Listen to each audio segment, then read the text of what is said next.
Halo, Assalamualaikum warahmatullahi wabarakatuh. Jumpa lagi dengan saya Mahrani, CGP Angkatan 11 Kota Parepare. Pada video kali ini kita akan membahas tentang demonstrasi kontekstual terkait segitiga restitusi dalam menyelesaikan permasalahan yang ada di sekolah. Praktik penerapan segitiga restitusi. Segitiga restitusi adalah proses dialog yang dijalankan guru atau orang tua agar menghasilkan murid yang mandiri dan bertanggung jawab. Segitiga restitusi ini mempunyai 3 tahapan. Yang pertama menstabilkan identitas, kemudian validasi tindakan salah, kemudian menanyakan keyakinan. Pada tahap menstabilkan identitas, berdasarkan prinsip bahwa membuat kesalahan adalah bagian dari proses pembelajaran. Menstabilkan identitas ini menggeser identitas gagal ke identitas sukses.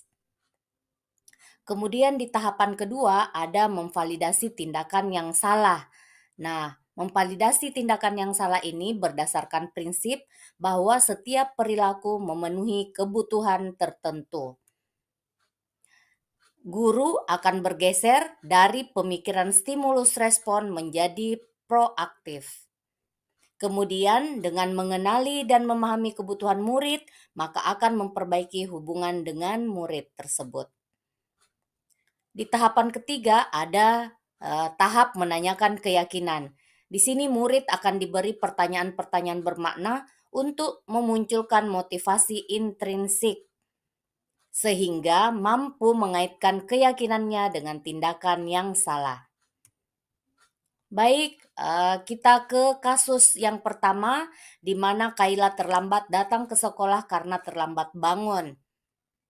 Kita akan menggunakan segitiga restitusi dalam menyelesaikan masalah Kayla. Assalamualaikum Kayla. Apa kabar? Sehat? Tahu tidak Kayla, kenapa ibu sampai panggil Kayla ke sini? Terlambat ya. Tadi memangnya Kayla datang ke sekolah jam berapa? Jam 7 lewat ya. Padahal aturan sekolah itu jam berapa seharusnya datang ke sekolah? Jam 7. Jadi Kayla sadar ya bahwa Kayla sudah terlambat hari ini. Menurut Kayla, terlambat itu bagus atau tidak? Kemudian menurut Kayla apakah terlambat itu adalah suatu kesalahan atau tidak? Ya baik, alhamdulillah karena Kayla sudah meyakini ya bahwa datang terlambat ke sekolah itu adalah suatu kesalahan. Nah, tapi ada yang ingin ibu sampaikan ya. Ibu memanggil Kayla ke sini bukan untuk mencari kesalahannya Kayla sebenarnya, ya. Tapi ibu hanya mau membantu Kayla supaya persoalan atau permasalahan Kayla itu tidak terulang kembali. Kesalahan yang Kayla lakukan hari ini itu adalah hal yang manusiawi sebenarnya, wajar ya, namanya kita manusia. Ibu juga biasa melakukan kesalahan. Tapi satu yang ibu yakini dan prinsip ibu bahwa ibu tidak mau melakukan kesalahan yang berulang kali. Nah sekarang karena Kayla sudah paham betul bahwa Kayla sudah melakukan kesalahan, Kayla sadar tidak bahwa ada nilai-nilai yang Kayla sudah tidak indahkan, terutama dalam keyakinan kelas. Tahu keyakinan kelas kan? Ada keyakinan kelas ya? Ada keyakinan kelasnya Kayla. Terlambat datang ke sekolah, berarti itu sudah melanggar keyakinan kelas yang nomor 1. Apa itu keyakinan kelas yang nomor 1? Seharusnya datang tepat waktu. Tapi Kayla terlambat. Nah sekarang coba Kayla, bisa tidak Kayla ceritakan atau menjelaskan pada ibu kenapa kira-kira Kayla datang terlambat? Saya Terlambat bangun. Tidak terlambat tidur tadi malam? Tidur jam berapa tadi malam? Oh, berarti agak lumayan cepat ya. Cuman memang Kayla terlambat bangun, itu saja. Kaila punya alarm tidak di rumah? Tidak, tapi ada orang tua. Tadi dibangunkan tidak sama orang tuanya? Dibangunkan, tapi Kaila yang tidak bangun. Begitu. Oke, nah ini persoalannya Kaila. Mudah-mudahan berikutnya Kaila tidak seperti itu lagi ya. Kalau dibangunkan sama orang tuanya harus bangun. Ya, oke, bisa dipahami. Nah, ada nilai keyakinan kelas yang sudah Kaila juga langgar, yaitu tentang kedisiplinan. Padahal Kaila juga pasti tahu bahwa disiplin itu adalah hal yang bermanfaat untuk kita. Ya, apa kira-kira hal yang bermanfaatnya? Disiplin itu akan mengajarkan Kaila bagaimana menjadi orang yang bertanggung jawab. Ya, harus bertanggung jawab dengan diri tak sendiri. Ya, berupaya semaksimal mungkin untuk tidak melakukan kesalahan. Oke, bisa. Yakin Mito? Sekarang sudah sadar Kaila kan? Bahwa Kaila melakukan kesalahan, tapi hari ini kita sudah menemukan solusi. Solusinya pada saat dibangunkan, Kaila harus cepat bangun dan upayakan untuk tidak kemalaman tidurnya. Bisa? Bisa. Oke, kalau begitu karena Kaila sudah menyadari kesalahannya dan berupaya untuk tidak mengulanginya, Kaila sekarang boleh kembali ke kelas. Tapi sebelumnya Ibu mau tanya dulu, kira-kira ke depannya Kaila masih mau terlambat datang ke sekolah? Tidak. Oke, jadi langkah yang dilakukan Kaila adalah datang ke sekolah tepat waktu. Oke, bisa? Bisa. Oke, terima kasih Kaila. Kaila sekarang boleh kembali ke kelas untuk melanjutkan pembelajaran. Selanjutnya pada kasus kedua ada Rafa dan Rizky yang selalu bermain di dalam kelas. Sampai panggil ke sini.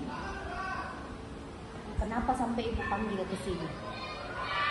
Tadi Ibu memperoleh laporan dari wali kelasnya.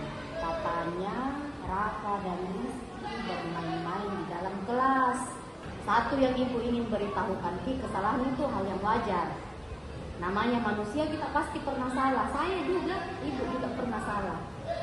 Tapi Ibu berupaya untuk meminimalisir itu kesalahan dengan cara mungkin tidak melakukan kesalahan yang berulang.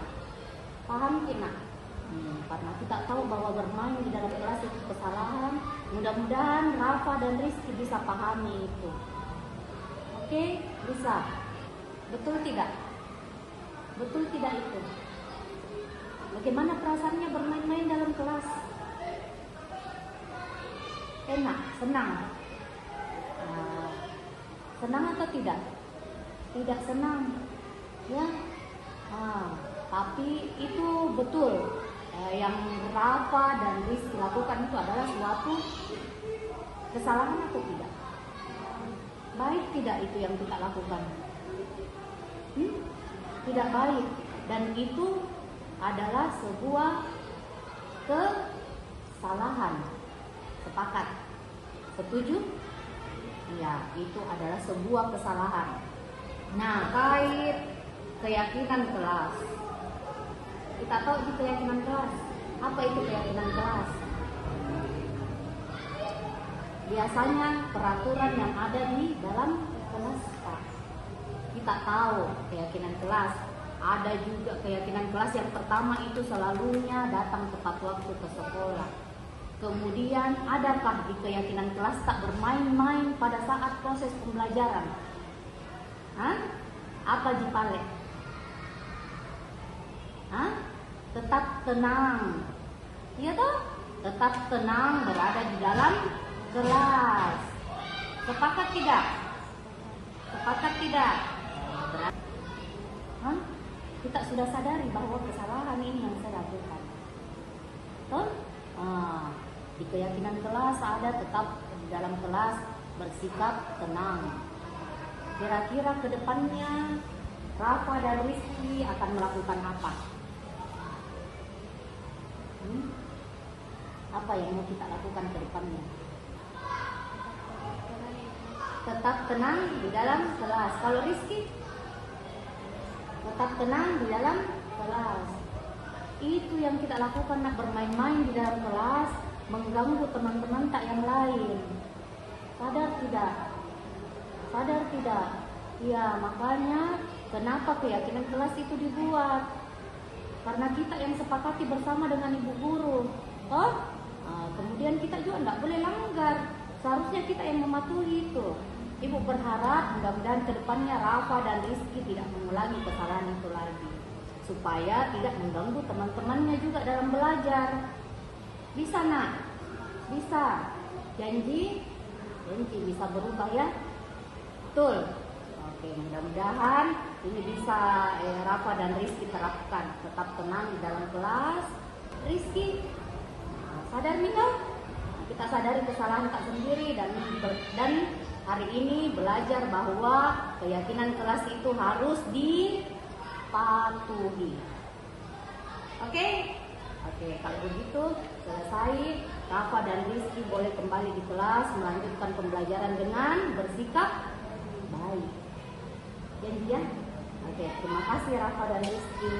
Saya sangat merasa senang karena ibu membantu persoalan saya terlambat ke sekolah. Dan sekarang saya datang tepat waktu ke sekolah. Saya merasa senang karena ibu membantu saya menyelesaikan persoalan saya. Terima kasih teman-teman. Saya Mahrani undur diri. Wassalamualaikum warahmatullahi wabarakatuh.